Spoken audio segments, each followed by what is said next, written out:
the Zyra would fit that build. Zyra's very difficult to lane against and has a lot of poke damage, so to collapse in.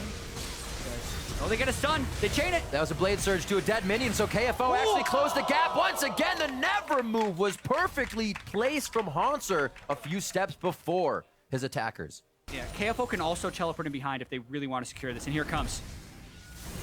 He is hitting. That was already channeled. They're going to look for Biofrost. It's going to be a very slow Svenskeren trying to walk up. The grasping roots don't hit, but they're still able to finalize the kill. You usually see the cooldown reduction boots so you can flash into more body slams. Whoa.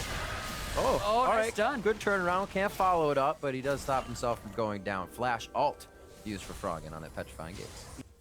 They would have considered coming out of this game. And Hauntzer's going to have a few more thoughts about pushing up that far. He has the vision, but the vision doesn't go straight down the lane. And look at this. Hauntzer is healing himself right up. KFO's forced to flash. He's slaloming the minions, and he's going to ski himself almost to safety. The grasping roots coming in from big on the flash and exhaust. They had to use a lot to take him down. Yeah. Whoa, really interesting. I think he's trying to clear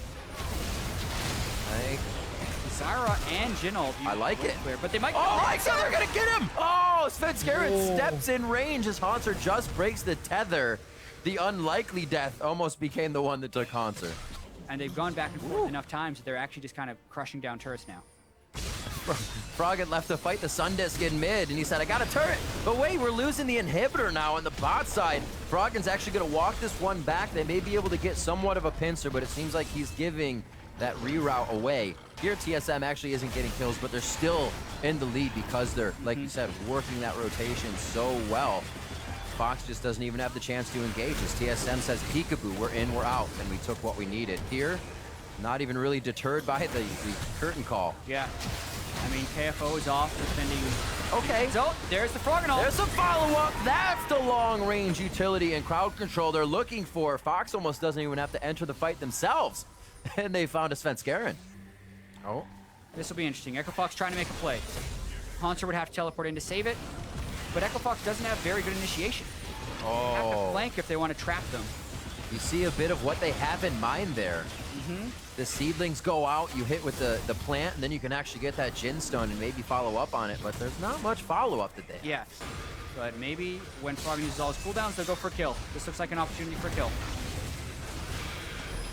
Slowly, those birds are still doing their work. Here comes the curtain call, and it may just be curtains for the Raven. Hauntzer's able to get himself out. They just have the funds to do so. Ooh. Oh, those Zyra plants. Eye of the Watchers, Sword Boots building into more damage. What the heck? Doublelift just solo keyed. Well, now we need backup. Hauntzer's here. Curtain call for Keith.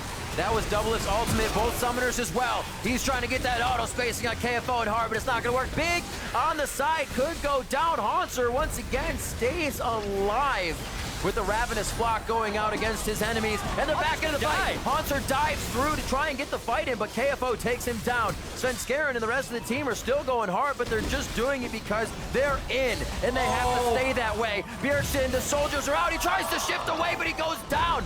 Svenskeren so tanky along with Hard, and they're the two left standing because they have so much HP. The Rek'Sai quadra kill, not your ideal goal distribution for Echo Fox.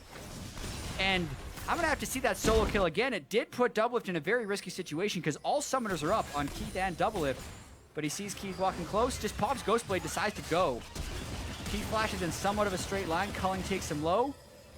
Doublelift gets a little minion block and dashes for the double shot, but he used all his summoners and his heal and everything to get in there. So even though that is a 4 for 4, it's advantage TSM. And this guy's building Cinder Hulk and tank not catch! Damage.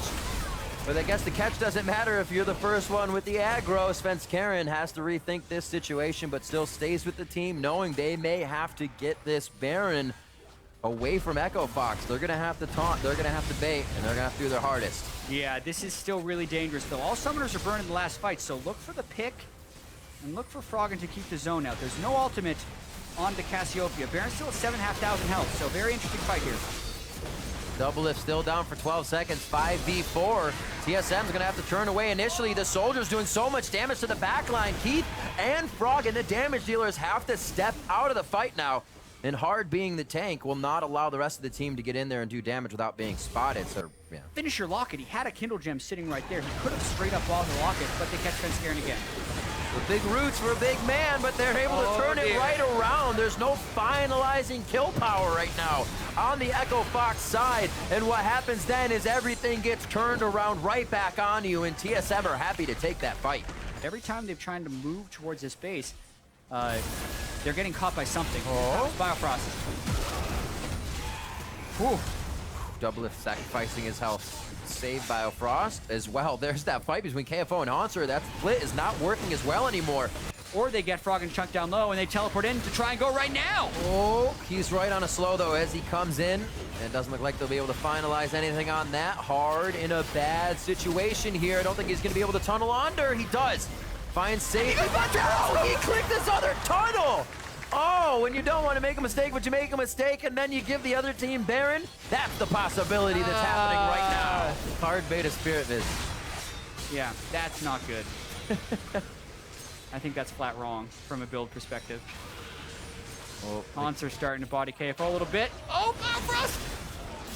Gets himself out. They're using the speed effectively. That's the explosion damage, that front-end nuke that we've been looking for. It's able to take down Echo Fox. KFO drops, and the rest of the team will follow quickly. Hard coming back up is the only one left.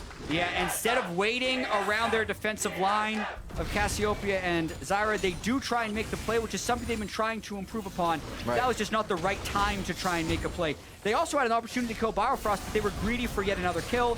It made them get caught out. Now these are substantial death timers and maybe a TSM win.